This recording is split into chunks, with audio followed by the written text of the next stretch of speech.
Hello दोस्तों, मैं हूं वैभव और आप देख रहे हैं बिट्स फॉर बायोलॉजी। तो आज से स्टार्ट हो रहा है इंडिया का बेस्ट क्रैश कोर्स बायोलॉजी के लिए और वो हमारे नीट एग्जाम के लिए। तो आज हम लोग इसमें डील करने वाले हैं द लिविंग वर्ल्ड और उसका लेक्चर नंबर 1 होगा जिसका नाम है व्हाट इज लिविंग।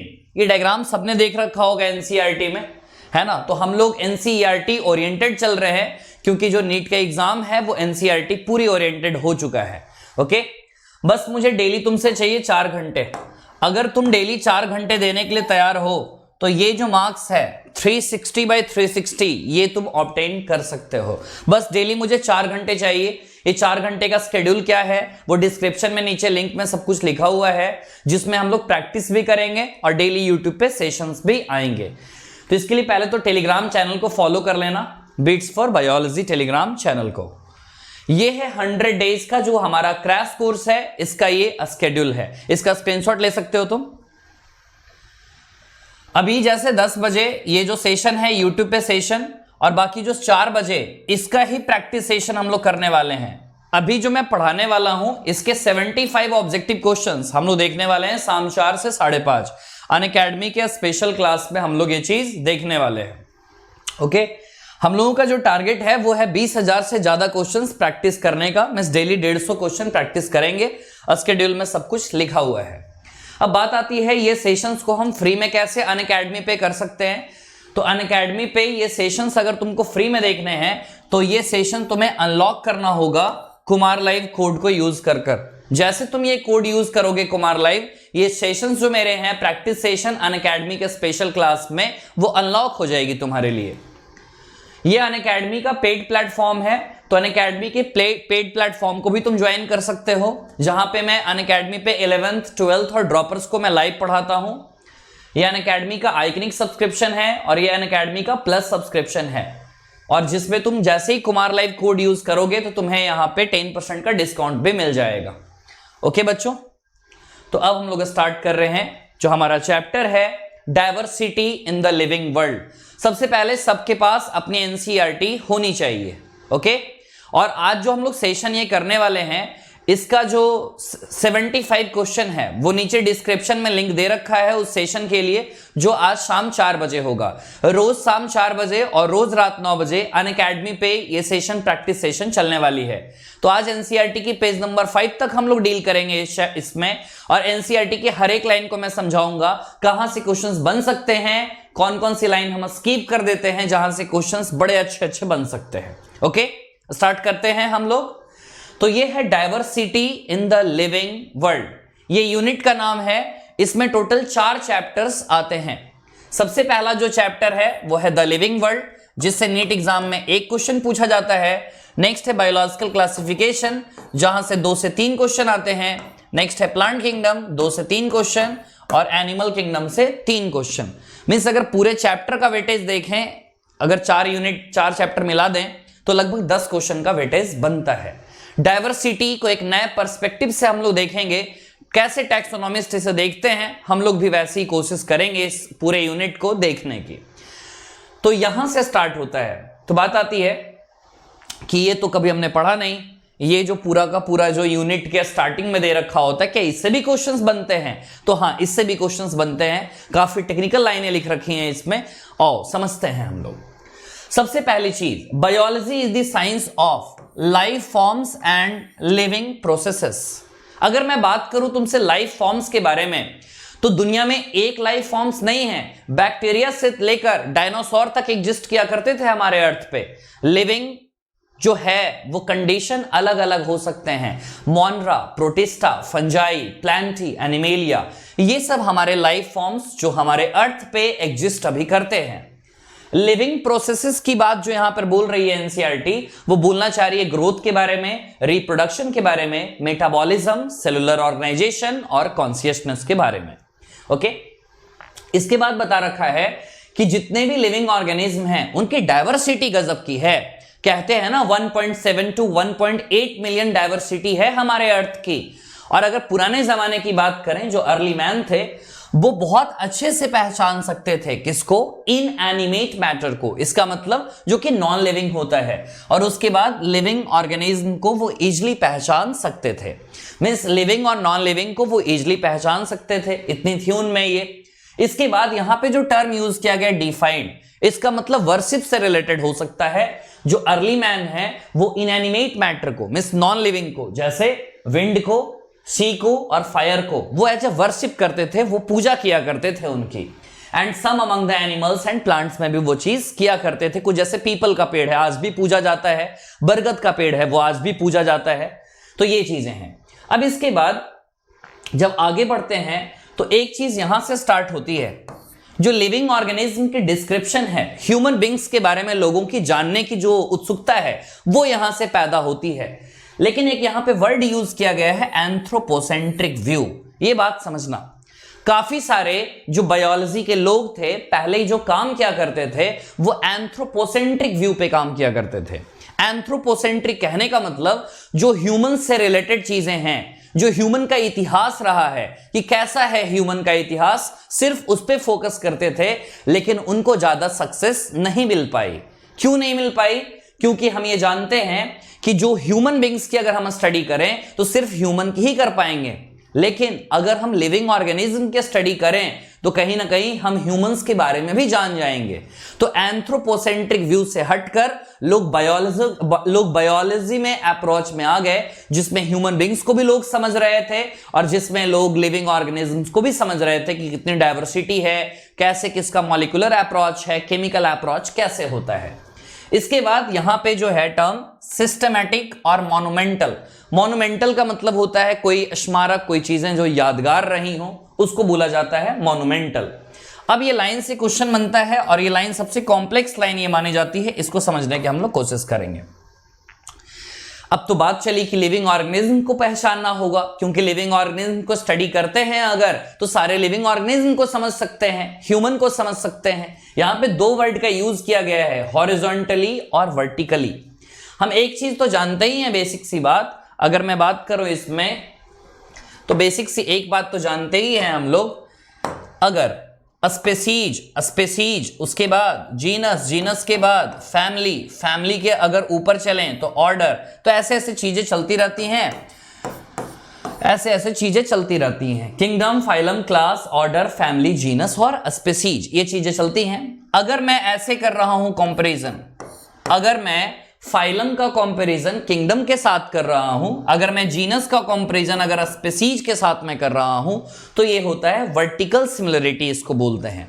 नेक्स्ट, अगर मैं एक स्पेसीज का दूसरे स्पेसीज के साथ अगर मैं रिलेशनशिप देख रहा हूं, सिमिलरिटी अगर देख रहा हूं, तो इसको बोलते हैं हॉरिजॉन्टल अप्रोच बोलते हैं इसको। ये वर्टिकल अप्रोच हुआ और ये हॉरिजॉन्टल अप्रोच इसको बोलते हैं। जैसे जीनस में मैंने एग्जांपल लिया सोलेनम का, जीनस में मैंने एग्जाम्पल लिया सोलेनम का, और एक और एग्जाम्पल मैंने लिया इसमें मैंगीफेरा का। अब अगर ये दोनों में मैं सिमिलरिटी देख रहा हूं तो ये मैं हॉरिजॉन्टल अप्रोच देख रहा हूं या वर्टिकल अप्रोच, इसको हॉरिजॉन्टल अप्रोच बोलते हैं। क्योंकि G1 और G2 के बीच में मैं देख रहा हूं, दो तरह के जीनस हैं, इनके बीच में ही देख रहे हैं। अगर सेम इनके ही अंदर में देखें तो इसको क्या बोलेंगे, हॉरिजॉन्टल अप्रोच। लेकिन अगर जीनस और स्पीसीज के बीच में देखें, अगर ऑर्डर और फैमिली के बीच में देखें, तो ये एक वर्टिकल अप्रोच होता है। यही बताने की कोशिश यहां पे एनसीईआरटी ने की है। बात समझ में आ गई होगी सबको। तो ये लाइन अच्छी कॉम्प्लेक्स लाइन थी, ये समझने वाली। ओके, तो यहां से हम लोग आगे टैक्सोनॉमिस्ट पर्सपेक्टिव से हम लोग चीजों को देखेंगे। तो सबसे पहले जिक्र जो आता है वो अर्नेस्ट मेयर का जिक्र आता है। अर्नेस्ट मेयर से सवाल पूछे जाते हैं, हम करते क्या हैं, जो स्टार्टिंग बायोग्राफी जो होती है हम इसे छोड़ देते हैं। तो ये इंपॉर्टेंट चीज है, स्टार्ट करते हैं हम लोग यहां से। सबसे पहले अगर बात करें तो केम्पटन जर्मनी, कोई भी साइंटिस्ट कहां जन्म लिए, ये चीज इंपॉर्टेंट है क्योंकि प्रीवियस एग्जाम्स में पूछे जा चुके हैं। तो सबसे पहली चीज केम्पटन जर्मनी। ये कौन थे, ये इवोल्यूशनरी बायोलॉजिस्ट थे। इवोल्यूशन से इनके रिश्ते काफी अच्छे हैं, इवोल्यूशन की काफी ज्यादा इन्होंने स्टडी करी है। हार्वर्ड यूनिवर्सिटी में थे और इन्हें the Darwin of the 20th century भी कहा जाता है। डार्विन 19th सेंचुरी के थे और डार्विन जिस कॉन्सेप्ट पे काम कर रहे थे उसको इन्होंने बहुत ज्यादा सपोर्ट किया, डार्विनिज्म को मानते थे ये, तो इनको the Darwin of the 20th century भी कहा जाता है। इसके बाद 100 greatest scientist of all the time, लगभग बहुत ही फेमस साइंटिस्ट रहे, तो 100 ग्रेटेस्ट साइंटिस्ट में ये शुमार है इनका नाम। अब बात आ रही है, मैं हर एक लाइनों को क्यों बता रहा हूं, ये लाइन कैसे आते हैं ये समझना। Who was one of the 100 greatest scientist of all the time, तो आंसर जाएगा अर्नेस्ट मेयर। अगर कैथरीन एशाउ भी है, अगर इसके अलावा अल्फोंसो कॉर्टी भी है, तो आंसर क्या जाएगा, अर्नेस्ट मेयर जाएगा। बात समझ में आई। इनको एक टाइटल मिला जिस टाइटल का नाम है Alexander Agassiz professor of zoology emeritus. Evolution की बात करें तो इवोल्यूशन जूलॉजी का हिस्सा है, तो वो इवोल्यूशन की ही स्टडी कर रहे थे, इसलिए इन्हें प्रोफेसर ऑफ जूलॉजी एमेरिटस कहा जाता है। सिंपल सी बात है, हार्वर्ड यूनिवर्सिटी में इन्होंने बहुत सालों तक काम किया और वो भी इन्होंने इवोल्यूशन पे ही काम किया, तो इनको एक बहुत बड़ी एक टाइटल दी गई जो बहुत कम लोगों को ही मिल पाया है। इसके बाद इन्होंने ऑर्निथोलॉजी पे भी काम किया। ऑर्निथोलॉजी क्या होती है, बर्ड्स की स्टडी को कहते हैं, चिड़िया की स्टडी को बोलते हैं। ये एनसीईआरटी में मेरे साथ ऐड करते जाना जो चीजें हैं, अ स्टडी ऑफ बर्ड्स, इसको क्या बोला जाता है, ऑर्निथोलॉजी। नेक्स्ट बात आती है टैक्सोनॉमी। टैक्सोनॉमी में 3 चीजों का ख्याल रखते हैं, आइडेंटिफिकेशन का, नोमेनक्लेचर का और क्लासिफिकेशन का। इसके बाद है जू जियोग्राफी, मींस कोई भी एनिमल है तो पूरी दुनिया में कहां उसका डिस्ट्रीब्यूशन है, इसको बोलते हैं जू जियोग्राफी। नेक्स्ट इवोल्यूशन की तो बात जानते ही हैं हम। सिस्टमैटिक्स एक बड़ा ही कॉम्प्लेक्स सा वर्ड माना जाता है, समझते हैं थोड़ा सा सिस्टमैटिक्स होता क्या है। अगर मैं टैक्सोनॉमी बोलूं तो सिर्फ सिंपल सा आइडेंटिफिकेशन, नोमेनक्लेचर और क्लासिफिकेशन, लेकिन सिस्टमैटिक में क्या होता है ना कि इसमें सारी टैक्सोनॉमी की भी स्टडी की जाती है और पुराने रिश्ते देखे जाते हैं कि पुराने ऑर्गेनिज्म के साथ इनके रिश्ते कैसे हैं, मींस इसमें रिलेशनशिप एस्टेब्लिश किया जाता है, तो वो चीज क्या होती है, सिस्टमैटिक्स होती है। और उसके अलावा बायोलॉजी के फिलॉसफी वगैरह ये सब तुमसे नहीं पूछी जाएंगी। नेक्स्ट बात करते हैं, इन्होंने ऑरिजिन ऑफ स्पीसीज डाइवर्सिटी पे इन्होंने काम किया। ऑरिजिन ऑफ स्पीसीज डार्विन की एक बहुत ही फेमस किताब थी। मींस ओवरऑल तुम देख रहे होगे इनका अप्रोच और डार्विन का अप्रोच दोनों सिमिलर है, तभी तो इनको the Darwin of the 20th century कहा गया। इसके बाद ये चीज बहुत इंपॉर्टेंट है, currently accepted definition of biological species. जो बायोलॉजिकल स्पीसीज की जो आज की डेफिनेशन है, क्या है आज की डेफिनेशन, पहले वो समझते हैं। अगर 2 स्पीसीज मैंने लिए और दोनों स्पीसीज को अगर हम इंटरब्रीड करवाते हैं, दोनों स्पीसीज को अगर सेक्सुअल एक्टिविटी वो किए और सेक्सुअल एक्टिविटी के बाद वो सेक्सुअल रिप्रोडक्शन अगर करते हैं, उसके बाद जो उनके बच्चे होते हैं, जो उनके ऑफस्प्रिंग होते हैं, अगर वो फर्टाइल हैं, अगर उनमें फर्टिलिटी है, अगर वो बच्चे पैदा कर सकते हैं, तो उनको बोला जाएगा वो सेम स्पीसीज के हैं। जैसे एक ह्यूमन मेल है और एक ह्यूमन फीमेल है, दोनों को इंटरब्रीड कराते हैं और दोनों के बाद जो उनके ऑफस्प्रिंग आए वो भी अगर फर्टाइल हैं, तो उनको बोला जाएगा कि हाँ भाई वो बायोलॉजिकल स्पीसीज की कैटेगरी में आएंगे। इसके अलावा इनको ट्रिपल क्राउन ऑफ बायोलॉजी का भी खिताब मिला हुआ है। पूरी एनसीईआरटी में टोटल 10 साइंटिस्ट का जिक्र है, 10 बायोग्राफी एनसीईआरटी में दे रखा है। किसी को भी ट्रिपल क्राउन ऑफ बायोलॉजी नहीं मिला, सिर्फ 3 ताज जो मिले हैं, जो बायोलॉजी की दुनिया में सरताज माने जाते हैं, तो वो बस अर्नेस्ट मेयर को ही मिला है अकॉर्डिंग टू हमारी एनसीईआरटी में। वैसे बहुत सारे साइंटिस्ट को मिला है, लेकिन हमारे जो 10 साइंटिस्ट हैं उनमें किसी को नहीं मिला। तो ट्रिपल क्राउन ऑफ बायोलॉजी कौन कौन से प्राइज थे, बाल्जन प्राइज, इंटरनेशनल प्राइज और क्रैफोर्ड प्राइज, ये 3 तरह के प्राइज हैं। अगर तुमसे डेट याद होता है तो याद कर सकते हो, ये वैसे पूछा नहीं जाता। एक 1983 है और एक 1994 है और एक 1999 है। ये एक थोड़ा सा आइडिया रखना, जब इंडिया ने वर्ल्ड कप जीता था तो उनको एक प्राइज मिला था, है ना, तो बाल्जन प्राइज 1983 वहीं से स्टार्ट हुई थी चीज, और उसके बाद 10-11 साल आगे बढ़ा देना, मतलब ओवरऑल 10-15 साल के पीरियड में सारे प्राइजेस इनको मिले हैं। क्लियर है बात, क्लियर है बात। अब बात आती है कि मैं इसमें तो ऐसा भी कर सकता था 3-4 पॉइंट बता दूं, लेकिन नीट का ट्रेंड जो है वो चेंज हो रहा है। ऐसे ऐसे लाइनें एनसीईआरटी से पूछी जा रही हैं जो पहले कभी नहीं देखी गई, तो इसलिए सारे लाइनों पे फोकस करना है। ये अलेक्जेंडर अगेसिज भी मैं क्वेश्चन में दूंगा, मैं तुम्हें डार्विन तो दूंगा ही, इवोल्यूशनरी बायोलॉजिस्ट भी दूंगा, केम्पटन जर्मनी भी दूंगा, 100 greatest scientist of all the time भी दूंगा, ट्रिपल क्राउन भी दूंगा, और शायद मैच द फॉलोइंग में डेट भी मैं तुम्हें दे दूं। तो ये मैंने तुम्हें आइडिया दिया यहां से। अब इसके बाद ये चैप्टर स्टार्ट होता है। जब ये चैप्टर स्टार्ट होता है तो ये पूरा का पूरा एक पैराग्राफ है। यहां पे ये पैराग्राफ को कई सारे बच्चे जो है ना वो पैराग्राफ को इग्नोर कर देते हैं। इस पैराग्राफ में दो वर्ड बड़े इंपॉर्टेंट हैं, ये वर्ड बड़े इंपॉर्टेंट हैं, इकोलॉजिकल कॉन्फ्लिक्ट और कॉपरेशन। आखिर क्या होता है ये इकोलॉजिकल कॉन्फ्लिक्ट, क्या है ये कॉपरेशन? ये इकोलॉजी की लाइनें वहां से उठाकर यहां पे डाली गई हैं। इकोलॉजिकल कॉन्फ्लिक्ट का मतलब क्या होता है? Negative interaction, negative interaction, negative interaction.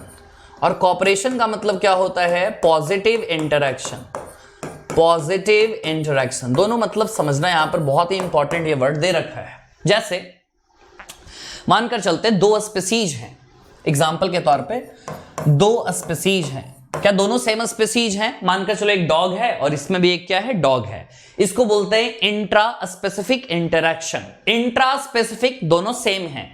और अगर मैं बोलूं कि ऐसा इंटरैक्शन चल रहा है ए और बी का, मानकर चलो डॉग का कैट के साथ अगर इंटरैक्शन चल रहा है, वो फायदेमंद भी हो सकता है, नुकसान भी हो सकता है। फायदेमंद तो है ही नहीं वैसे। देखो, अगर सेम स्पीसीज में अगर इंटरैक्शन चलती है तो हम बोलते हैं क्या? Intra specific interaction. अगर डिफरेंट स्पीसीज में चलती है तो हम उसे बोलते हैं इंटर स्पेसिफिक इंटरैक्शन। हमने इकोलॉजी में ये देखा है, कहीं फायदे भी होते हैं तो कहीं नुकसान भी होता है। एग्जाम्पल के तौर पे म्यूचुअलिज्म सब लोग जानते होंगे। एल्गी और फंजाई दोनों पार्टनर हैं, दोनों साथ मिलकर रहते हैं, एक दूसरे की मदद करते हैं। क्या मैं बोल सकता हूं उनके बीच में इकोलॉजिकल कॉन्फ्लिक्ट हो रहा है या कॉपरेशन हो रहा है? क्या बोलोगे? उनके बीच में कॉपरेशन हो रहा है। That is a type of positive interaction, क्योंकि दोनों को फायदा हो रहा है। लेकिन अगर मैं बोलूं तुमसे कंपटीशन की बात, कंपटीशन में दोनों को नुकसान होता है, तो वहां पे क्या है? इकोलॉजिकल कॉन्फ्लिक्ट है। वही एनसीईआरटी ने बताने की कोशिश की है कि ये चीज चलता है। उसके अलावा ये सेम चीज हमारे सेल्स में भी चलता है। सेल्स में भी मॉलिक्यूलर ट्रैफिक लगती है। तुम्हें लग रहा होगा सेल में जाम लगेगा क्या? हाँ, तो वहां भी मॉलिक्यूलर ट्रैफिक लगती है। आगे जब जाओगे मेडिकल कॉलेज में, वहां मॉलिक्यूलर बायोलॉजी में ये चीज पढ़ोगे। ओके, इसके बाद हम लोग यहां पे आते हैं, व्हाट इज लिविंग। यहीं से ये स्टार्ट होता है जो हमारा आज का टॉपिक है। What is living? लिविंग को डिफाइन करना आसान नहीं है। लिविंग को डिफाइन करना बहुत मुश्किल है, क्योंकि कोई सेट डेफिनेशन नहीं है कि हाँ भाई ये लिविंग का डेफिनेशन है, ये लाइफ का डेफिनेशन है। हम नहीं बोल सकते इसको। हाँ, ये जरूर बता सकते हैं कि ऐसे कौन से कैरेक्टर्स हैं जो किसी को लिविंग बनाते हैं और ऐसे कौन से कैरेक्टर्स हैं जो किसी को नॉन लिविंग बनाते हैं। ये चीज हम देख सकते हैं। बात आती है तो लिविंग ऑर्गेनिज्म के कैरेक्टरिस्टिक क्या क्या हो सकते हैं? ग्रोथ हो सकता है, रिप्रोडक्शन, मेटाबॉलिज्म, सेलुलर ऑर्गेनाइजेशन और कॉन्शियसनेस। एनसीईआरटी में ये पास दे रखे हैं। इसके अलावे कुछ नहीं हो सकता क्या? हो सकता है ना। हमारे बॉडी में एक्सक्रेशन हो रहा है, एक्सक्रेटरी सिस्टम है हमारे पास, रेस्पिरेटरी सिस्टम है हमारे पास, इंटेगुमेंट्री सिस्टम में स्किन है हमारे पास, सेंसरी सिस्टम है हमारे पास, नर्वस सिस्टम है हमारे पास, सारी चीजें तो हैं। तो लिविंग ऑर्गेनिज्म के ये सब जितने भी हैं वो सारे के सारे क्या हैं? कैरेक्टरिस्टिक्स हैं। ये सब कैरेक्टर्स हैं जो लिविंग ऑर्गेनिज्म के पास हैं, जो इन्हें लिविंग बनाती है। अगर मैं बोलूंगा कि ये रिमोट जो है इसके पास ये कैरेक्टर्स हैं तो नहीं है, तो मैं बोलूंगा कि ये कैरेक्टर्स इसके पास एब्सेंट हैं, इसलिए ये चीज क्या है? नॉन लिविंग है। इसी के बारे में हमें देखना होगा यहां पे। Growth, reproduction, ability to sense environment और mount a suitable response come to our mind, ये सब यूनिक फीचर हैं, ध्यान देना। ग्रोथ, रिप्रोडक्शन और consciousness, ability to sense environment, इसका मतलब क्या होता है? कॉन्शियसनेस होता है। जैसे अगर मानकर चलो मुझे यहां पे पिन चुभता है, जैसे ही मुझे पिन चुभा, मैंने हाथ को हटाया, क्या सबसे पहले मुझे स्टिमुलाई मिला था, उसके बाद मैंने रिस्पॉन्ड किया। बस वही चीज होती है क्या? कॉन्शियसनेस, हम उसी चीज को बोलते हैं। एनसीईआरटी कहती है इसमें हम कुछ चीजें और ऐड कर सकते हैं, जैसे मेटाबॉलिज्म, समझेंगे एक एक टर्म को क्या होता है। एबिलिटी टू सेल्फ रेप्लिकेट, जो हमारे डीएनए का रेप्लिकेशन वगैरह चल रहा है। सेल्फ ऑर्गेनाइज, हम खुद से ही ऑर्गेनाइजेशन हमारा हो रहा है, सेल्स का, टिश्यू का, ऑर्गेन का, या ऐसे भी समझ सकते हो हम सेल्फ ऑर्गेनाइज्ड हैं, हमें किसी की जरूरत नहीं पड़ती। इसके बाद सेल्फ इंटरैक्शंस, जितने भी एटम्स, मॉलिक्यूल्स वगैरह हैं हमारे अंदर खुद ही इंटरैक्ट होते हैं, सेल्स वगैरह, और टिश्यू बनते हैं। और एक टर्म है इमर्जेंस। इमर्जेंस का मतलब होता है कि उभर कर आना। तो हम जो इवोल्यूशन हमारा हो रहा है वो खुद ही हो रहा है, समझ गए? तो ये इवोल्यूशन मींस इमर्जेंस। बात समझ में आई? तो ये जितने भी मैंने यहां पे अंडरलाइन किए हैं वो सब लिविंग ऑर्गेनिज्म के कैरेक्टरिस्टिक फीचर माने जाते हैं, डिफाइनिंग नहीं है ये सब, मैं बोल रहा हूं बात, ये सब कैरेक्टरिस्टिक फीचर एनसीईआरटी ने बोला है, यहां पे कैरेक्टरिस्टिक्स है ये सब सारे के सारे। अब बात करते हैं यहां पे एक एक चीज को समझते हैं। सबसे पहला जो एनसीईआरटी ने बोला है वो ग्रोथ के बारे में बोला है। मुझ में भी ग्रोथ हो रहा है, तुम में भी ग्रोथ हो रहा है, पहाड़ों में भी ग्रोथ हो रहा है, जो सैंड माउंट्स हैं, जो रेत के टीले हैं, उनमें भी ग्रोथ हो रहा है। बात आती है कि हाँ भाई ग्रोथ तो सैंड माउंट्स में भी हो रहा है, जो रेत के टीले हैं उसमें भी हो रहा है। अगर हवा चलती है और धूल इकट्ठा हो जाती है ऊपर में, सैंड अगर इकट्ठा हो जाती है, उसमें भी तो ग्रोथ हो रहा है ना। लेकिन जितने भी नॉन लिविंग ऑर्गेनिजम्स हैं उनमें ग्रोथ बाहर से हो रहा है, उसको हम एक्सट्रिंसिक ग्रोथ बोलते हैं या हम उसे एक्रेशन बोल सकते हैं। नेक्स्ट आते हैं एनसीईआरटी क्या लिखती है, ग्रोथ के लिए मास में इंक्रीमेंट होना और नंबर में इंक्रीमेंट होना, ये दो कैरेक्टरिस्टिक्स यहां पे माने जाते हैं। ग्रोथ के दो कैरेक्टरिस्टिक क्या हैं, एक तो मास में इंक्रीमेंट करना और एक नंबर में। जैसे मैंने रेत के टीले का एग्जांपल दिया, मास में इंक्रीमेंट तो हो ही रहा था, उसके अलावे वहां पे नंबर भी तो बढ़ रहे थे ना। वहां पे बालू के जो पार्टिकल्स थे, जो मिट्टी के पार्टिकल्स थे, वो भी तो वहां पे बढ़ रहे थे, तो उसको हम ग्रोथ बोलेंगे। ग्रोथ के दो कैरेक्टरिस्टिक्स यहां पे हैं। इसके बाद मल्टी सेलुलर ऑर्गेनिज्म में भी ग्रोथ हो रहा है, यूनिसेलुलर ऑर्गेनिज्म में भी ग्रोथ हो रहा है। ग्रोथ कैसे हो रहा है, तो ग्रोथ सेल डिवीजन से हो रहा है। हमारे सेल डिवाइड करते हैं तभी तो हमारा ग्रोथ हो पाता है। तो यहां पर बात बोली गई है सेल डिवीजन से ग्रोथ हो पाता है, यूनिसेलुलर में भी और मल्टी सेलुलर में भी, याद रखना। अब बात आती है प्लांट्स के बारे में। प्लांट्स में सेल डिवीजन चल रहा है, एनसीईआरटी लिखती है through out their life span, जिंदगी भर चल रहा है। कहते हैं पूरी दुनिया में जितने भी प्लांट्स हैं लगभग सब में अनलिमिटेड ग्रोथ चल रहा होता है, क्योंकि उनमें मेरिस्टेमेटिक टिश्यू होता है। मेरिस्टोज का मतलब क्या होता है, टू डिवाइड, ग्रो करना। तो वो लगातार जिंदगी भर ग्रो करते ही चले जाते हैं, फिर उनका ही कन्वर्जन परमानेंट टिश्यू में हो जाता है। तो ये चीज है। नेक्स्ट बात करें हम एनिमल्स में, तो एनिमल्स में जो होता है ग्रोथ वो होता है एक लिमिटेड पीरियड तक होता है। तो कह दूं प्लांट्स में जो ग्रोथ होगा वो इनडिटर्मिनेट है, जो एनिमल्स में होगा वो डिटर्मिनेट है, एक फिक्स्ड लाइफ स्पैन तक ही ग्रोथ हमारी हो पाती है। तो ये चीज है, यहां पे ध्यान रखना। नेक्स्ट बात एनसीईआरटी ने बोला है कि जो सेल डिवीजन है, सेल डिवीजन कुछ सर्टेन टिश्यू में चलती है। जैसे मानकर चलो मेरे एपिथेलियल टिश्यू में सेल डिवीजन चल रही है। क्यों सेल डिवीजन चल रही है, जैसे एक फैक्ट तुम जानते होगे, जैसे मैंने हाथ को झटका दिया मेरे लगभग हजारों सेल्स इस वक्त मर गए, लेकिन उस वक्त ही हजारों सेल्स का फॉर्मेशन भी हो गया। तो cell division occur in certain tissues to replace lost cells. जो सेल्स मर गए, जो सेल खत्म हो गए, उनके लिए वो काम चल रहा होता है। कुछ देर पहले एनसीईआरटी ने लिखा था कि मल्टीसेलुलर ऑर्गेनिज्म में सेल डिवीजन होता है, अब फिर एनसीईआरटी बोल रही है कि यूनिसेलुलर में भी सेल डिवीजन होता है। जैसे बैक्टीरिया में, अमीबा में, पैरामीशियम में, सब में तो सेल डिवीजन हो रहा है ना। तरीके हो सकते हैं अलग अलग, किसी में बाइनरी फ्यूजन हो सकता है, तो किसी में तरीके अलग अलग हो सकते हैं। इसके बाद एक टर्म यहां पे एनसीईआरटी ने लिखा है विट्रो कल्चर। विट्रो का मतलब होता है ग्लास।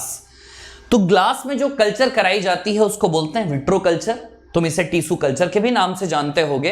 तो टिश्यू कल्चर में जानते हो, जब तुम लैब जाओगे तो टिश्यू कल्चर में तुम माइक्रोस्कोप के अंदर काउंट भी कर सकते हो कितने सेल्स डिवाइड कर रहे हैं, 1 से 2, 2 से 4, 4 से 8, 8 से 16, 16 से 32। तुम वहां पे चीजें देख सकते हो। ये विट्रो कल्चर की बात है।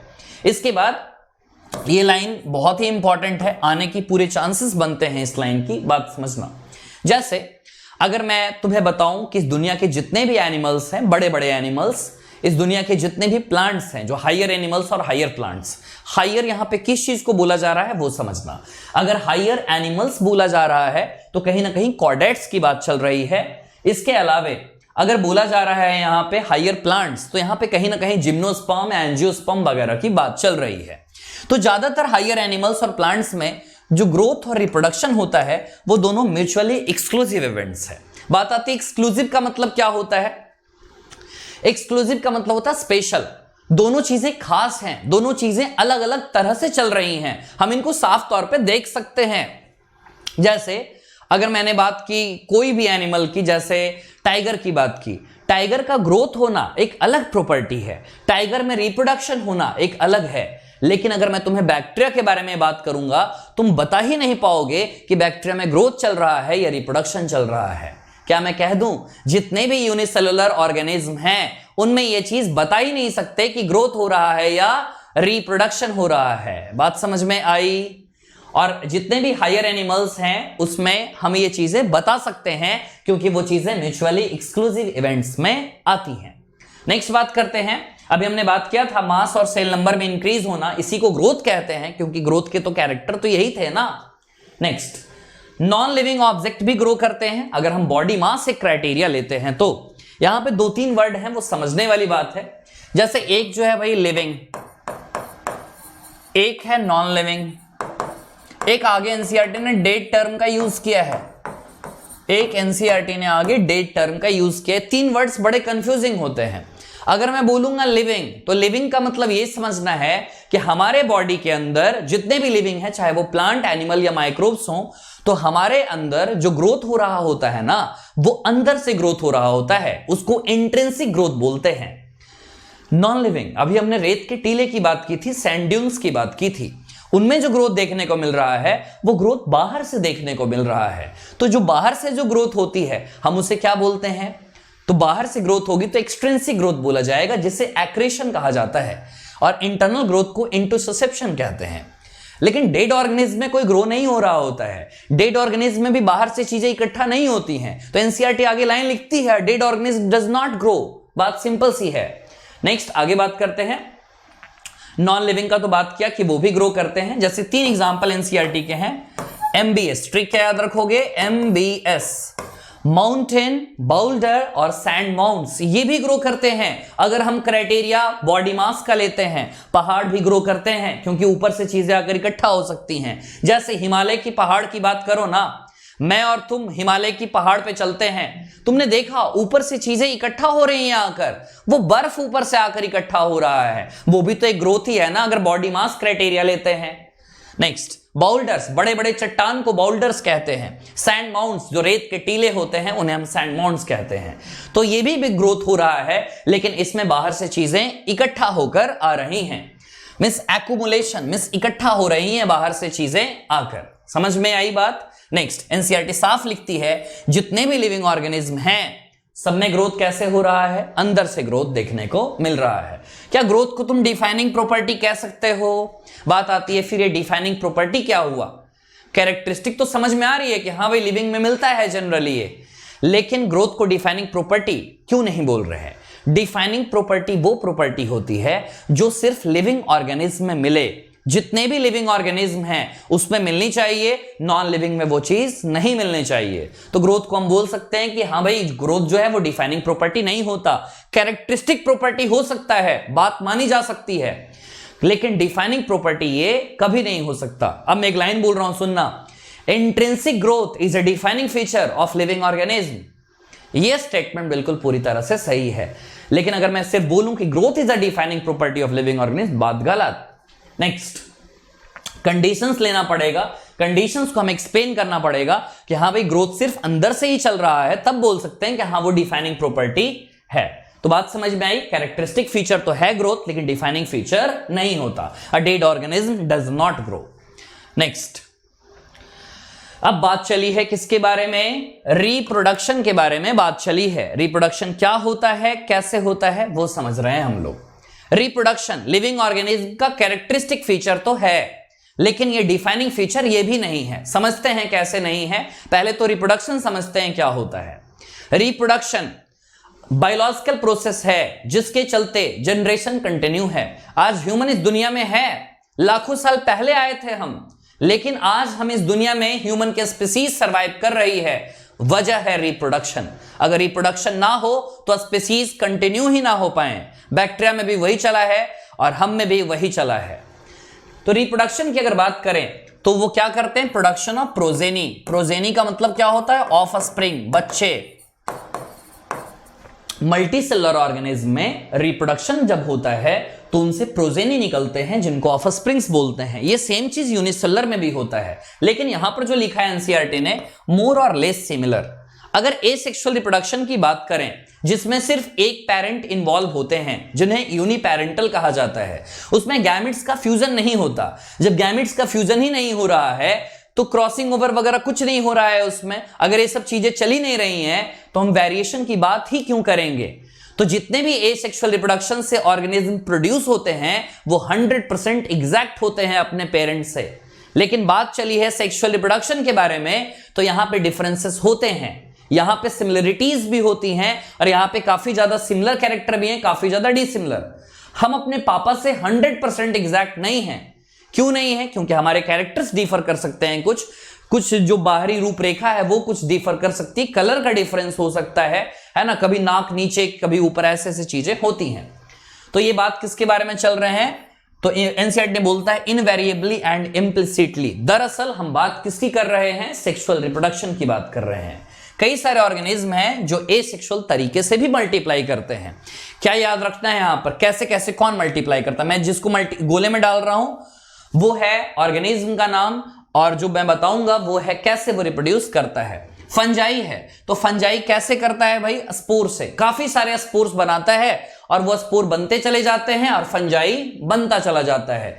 एसेक्सुअल स्पोर भी हैं और उनमें सेक्सुअल स्पोर भी है, जैसे ऊवस्पोर, एस्कोस्पोर, बेसिडियोस्पोर, ये सब सेक्सुअल स्पोर हैं। और जैसे अगर मैं बात करूं एसेक्सुअल स्पोर की तो कोनिडिया होता है, स्पोरेंजियोस्पोर होता है जिसमें जूस्पोर वगैरह चीजें आती हैं।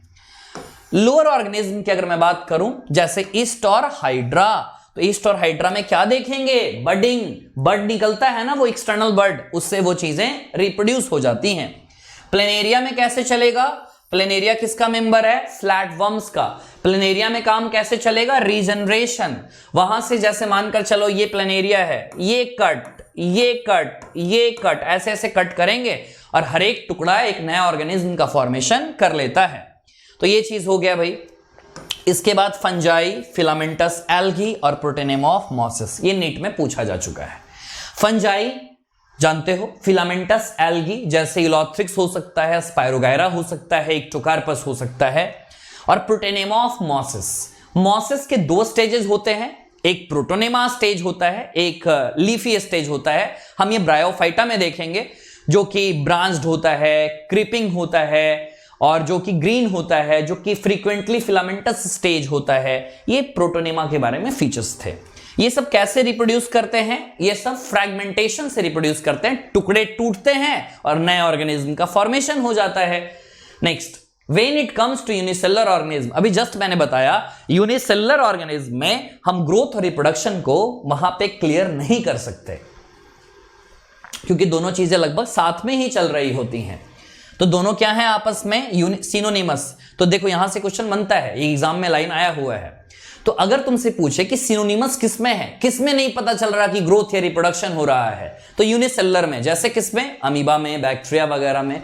और मल्टीसेलुलर जितने भी हैं, जितने भी हायर एनिमल्स और प्लांट्स हैं, उनमें तो चीजें क्लियरली पता चल रही हैं, एक्सक्लूसिव इवेंट्स हैं। नेक्स्ट, अब यहां पर अगर बात करें, कई सारे ऐसे भी लिविंग ऑर्गेनिज्म हैं जो कभी रिप्रोड्यूस नहीं कर पाते, जैसे म्यूल्स की बात करें, खच्चर जानते हो। Next, sterile worker bees. Worker bees sterile ही होती हैं हमेशा। और इसके अलावा इनफर्टाइल ह्यूमन कपल्स, वो कपल्स जो कभी इनफर्टाइल रहते हैं फिर वो अडॉप्ट वगैरह करते हैं, टेस्टिव बेबी से वो आगे काम करते हैं। तो यहां पर जो है इसका ट्रिक का हो गया भाई मस्ती। MU for mules, ST for sterile worker बीज और I for infertile human couples. ये लिविंग होते हुए भी रिप्रोड्यूस नहीं कर पा रहे हैं, तो हम रिप्रोडक्शन को भी क्या बोलते हैं? डिफाइनिंग प्रॉपर्टी नहीं है। तो अभी तक हमने दो कैरेक्टर देखे, दोनों कैरेक्टर्स हमने देखे कि डिफाइनिंग प्रॉपर्टी के हिस्से में वो नहीं आता है। नेक्स्ट, इसके बाद ये तो चीज हो गया, नॉन लिविंग में तो वैसे भी रिप्रोडक्शन नहीं हो रहा है। इसके बाद है नेक्स्ट कैरेक्टर जो हमारा, वो है मेटाबॉलिज्म। मेटाबॉलिज्म के बारे में सबको मालूम होगा। मेटाबॉलिज्म क्या? मेटाबॉलिज्म में अगर मैं बात करूं तो हमारे बॉडी में क्या कई तरह के मेटाबॉलिक रिएक्शंस चल रहे हैं? कई तरह के मेटाबॉलिक रिएक्शंस हमारे बॉडी में चलते रहते हैं। हमारे लीवर में भी, हमारे ब्रेन में भी, हमारे किडनी में भी, हमारे पैनक्रियाज में भी, हर जगह हमारे बॉडी में मेटाबॉलिक रिएक्शन चल रहे हैं। सर ये तो बताओ मेटाबॉलिक रिएक्शन होता क्या है? मैं सिंपल सा कहूं, हमारे बॉडी में कई तरह के केमिकल रिएक्शंस चल रहे हैं। हमारे सेल में एनसीईआरटी लिखती है कि वेरियस लिविंग रिएक्शंस जो सेल में हमारे होते हैं, तभी हमारा जो सेल है वो लिविंग स्टेट में रह पाता है। तो ये रिएक्शंस चल रहे हैं तभी हमारे बॉडी लिविंग स्टेट में यहां पे है। तो यहां पर जो बात की गई है, कई सारे केमिकल रिएक्शंस, उन्हीं को क्या बोला गया? मेटाबॉलिक रिएक्शंस बोला गया है। इसके अलावे हमारे बॉडी में कई सारे ऐसे केमिकल हैं जो कई सारे बड़े बड़े हैं, कई सारे छोटे छोटे हैं, कई सारों की क्लासेस अलग अलग हैं। जब हम एंजाइम्स पढ़ते हैं तो उसमें कई सारे क्लासेस में उसको डिफरेंशिएट किया गया है, 6 क्लासेस हैं टोटल, और बाकी सबका साइज अलग, सबका फंक्शन अलग अलग होता है। तो कई सारे बड़े बड़े मॉलिक्यूल छोटे छोटे मॉलिक्यूल में कन्वर्ट होते रहते हैं।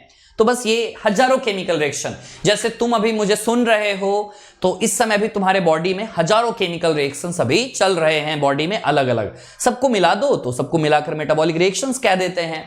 क्या ये दुनिया में सब में चलेगी? अरे जो लिविंग होगा ना वो सब में चलेगी, चाहे वो प्लांट हो, चाहे वो एनिमल हो, चाहे वो माइक्रोब्स हो, चाहे वो फंजाई हो।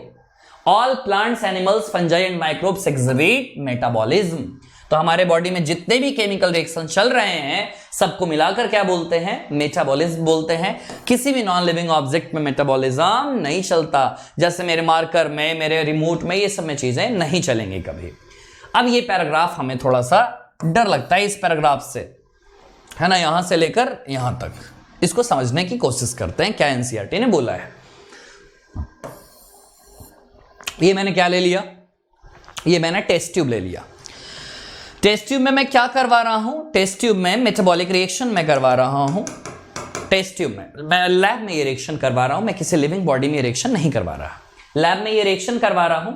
क्या मैं इस रिएक्शन को आइसोलेटेड मेटाबॉलिक रिएक्शन बोल सकता हूं? क्यों मैंने बोला आइसोलेटेड? मींस अलग है ये आइसोलेटेड मेटाबॉलिक रिएक्शन। क्या इसमें सेल्स हैं? नहीं, तो मैं इन्हें सेल फ्री मीडियम बोल सकता हूं। सबसे पहली चीज, ये आइसोलेटेड मेटाबॉलिक रिएक्शन है, इसके बाद ये सेल फ्री मीडियम में ये चीजें चल रही हैं क्योंकि यहां पे सेल्स मौजूद नहीं है। बात आती है क्या ये लिविंग थिंग है? क्या ये लिविंग थिंग है? तो जवाब है नहीं, ये लिविंग थिंग नहीं है। पूछा जाए लिविंग रिएक्शन है तो हाँ ये लिविंग रिएक्शन है। बात आती है ऐसे कैसे हम बोल दें, हमें समझ में नहीं आया।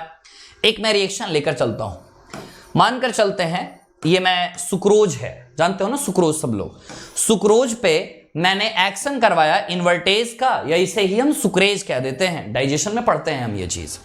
सुक्रोज एक टाइप का जो मॉलिक्यूल है, इस पे हमने इन्वर्टेज और सुक्रोज का एक्शन करवाया, सुक्रेज का, तो जाकर यहां पे ग्लूकोज और फ्रक्टोज का फॉर्मेशन होता है। ग्लूकोज और फ्रक्टोज यहां पे बन गया। ओके, क्लियर है ये चीज? लेकिन सिर्फ एक ही केमिकल रिएक्शन तो चला है यहां, इसके जो आगे के स्टेप्स जो हमारी बॉडी में होते हैं वो लैब में नहीं चल पाएगा, वो सेल फ्री मीडियम में नहीं चल पाएगा, वो आइसोलेटेड मेटाबॉलिक रिएक्शन नहीं हो पाएगा। तो सिंपल सी बात है, सेल फ्री मीडियम अगर है तो सेल फ्री मीडियम में जितने भी आइसोलेटेड मेटाबॉलिक रिएक्शंस हैं वो लिविंग रिएक्शन तो हो सकते हैं, क्योंकि रिएक्शंस कहीं भी हो रही है वो लिविंग ही होगी, लेकिन वो लिविंग थिंग नहीं हो सकती क्योंकि यहां पे सेल्स नहीं है। बात समझ में आई? तभी तो कहते हैं कि various chemical reactions occur in cell to keep the cell in living state. NCERT की लाइन है ये आगे की। ओके, तो बात समझ में आ गई होगी कि metabolic reactions can be demonstrated outside the body in cell free system. An isolated metabolic reaction outside the body of an organism performed in a test tube is neither living nor non living. लेकिन जो reactions चल रहे हैं वो surely living reactions ही हैं।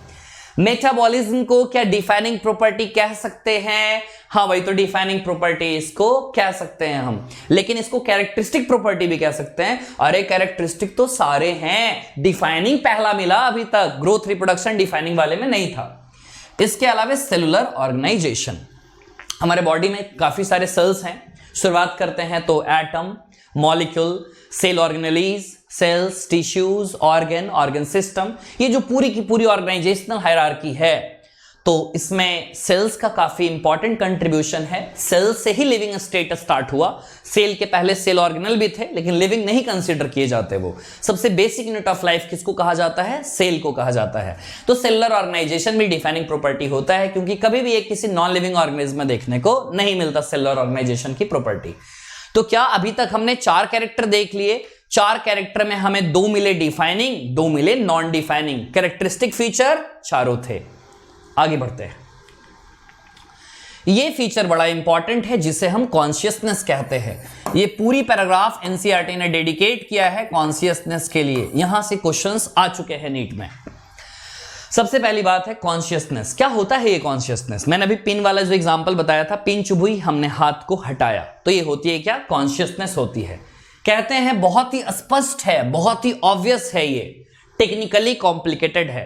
बात आती है टेक्निकली कॉम्प्लिकेटेड हो भी क्यों ना, नर्वस सिस्टम जो है, नर्वस सिस्टम, इंडोक्राइन सिस्टम, ये सब सारी चीजें हमारे बॉडी में कॉम्प्लेक्स हैं। इनवर्टेब्रेट्स में उतना ज्यादा कॉम्प्लेक्स नहीं था, सिंपल था वहां पे, लेकिन जैसे जैसे इवोल्यूशन होता चला गया हम में वो कॉम्प्लेक्सिटी बढ़ती चली गई। तो कहते हैं इसके बारे में obvious and technically complicated feature होता है कॉन्शियसनेस। पिन चुभी, हमने हाथ को झटके से हटाया, ये सब सारे के सारे कौन से फीचर में है? कॉम्प्लिकेटेड फीचर में ये सब आते हैं। बात आती है स्टिमुलाई। जो पिन चुभा था वो स्टिमुलाई होता है। वो कैसा भी हो सकता है, वो फिजिकल भी हो सकता है, वो केमिकल भी हो सकता है, वो बायोलॉजिकल भी हो सकता है। एग्जाम्पल के तौर पे मैंने छुई मुई को छुआ, छुई मुई को एक फिजिकल स्टिमुलाई वहां पे मिलता है।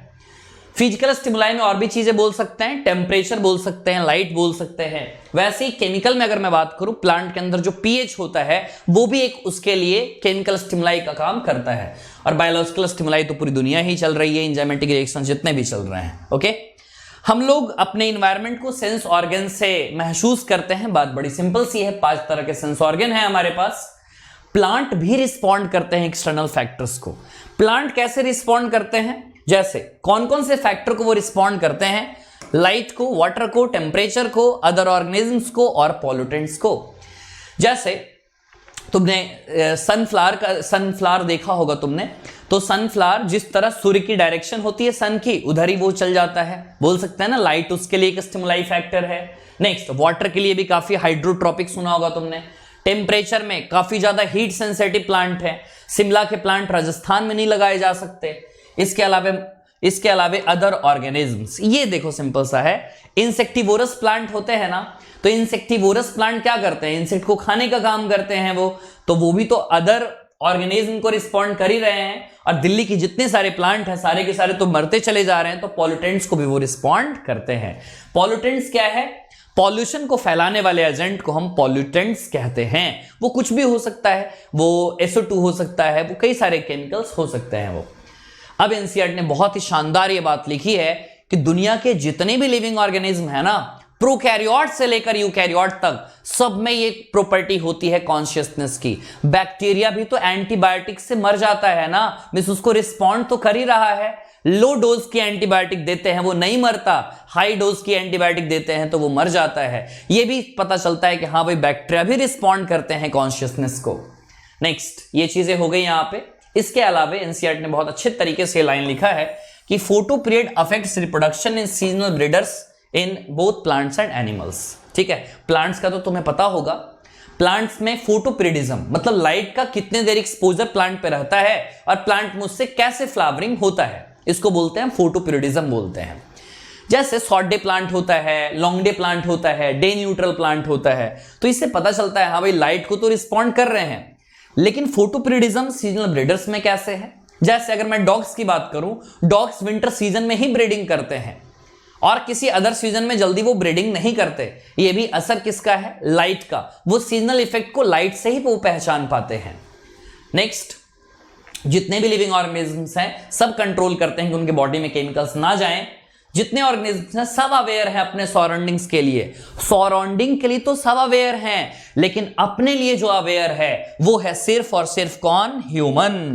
Human being is the only organism who is aware of himself. Means उनके पास क्या है? सेल्फ कॉन्शियसनेस होती है हमारे पास। ठंड आने वाली है, पहले से ही खरीदारी करनी स्टार्ट कर देते हैं कि हाँ भाई ब्लैंकेट हमें लेना है। गर्मी आने वाली है तो हम पहले से इंतजाम करते हैं कि हमारे पास कूलर होना चाहिए, हमारे पास एसी होना चाहिए, हमारे पास पंखे सही सही होने चाहिए। सॉरी, तो ये सब बात समझ में आ रही होगी। तो ओवरऑल कॉन्शियसनेस को भी डिफाइनिंग प्रॉपर्टी कहा जाता है किसी भी लिविंग ऑर्गेनिज्म का। सिंपल सी बात है। तो अभी तक हमने जो देखा, डिफाइनिंग प्रॉपर्टी हमें 3 मिल गए और टोटल जो कैरेक्टरिस्टिक्स हैं वो हमें 5 मिल गए। एक बार मैं रिकैप करता हूं।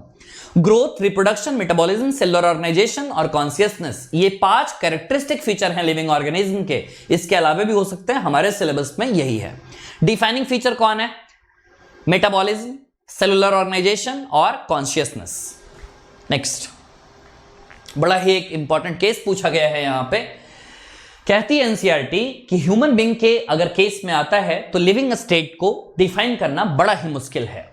हम लोगों ने जो पेशेंट्स को ऑब्जर्व किए हैं जो हॉस्पिटल्स में वर्चुअली मशीन्स पे होते हैं, जिनके हार्ट और लंग्स हटा दिए गए हैं, पेशेंट को अदरवाइज ब्रेन डेड माना जाता है, पेशेंट के पास कोई सेल्फ कॉन्शियसनेस नहीं होती। ये तो बात सिंपल है कि कोई पर्सन है, कोमा में है, और उसको तुम बोलोगे कि उससे तुम कुछ भी पूछोगे, है ना, तो वो कुछ बता नहीं पाएगा, क्योंकि सेल्फ कॉन्शियसनेस वगैरह कुछ भी उसमें है नहीं। मतलब कहते हैं ना कि 99% बॉडी लगभग मर चुकी है। अब बात यहां पे एनसीईआरटी ने क्या किया है, are such patients who never come back to normal life, वो लिविंग हुए या नॉन लिविंग हुए, जो कभी दुनिया में वापस नहीं आ पाते नॉर्मल लाइफ में, वो लिविंग बोलोगे या नॉन लिविंग बोलोगे।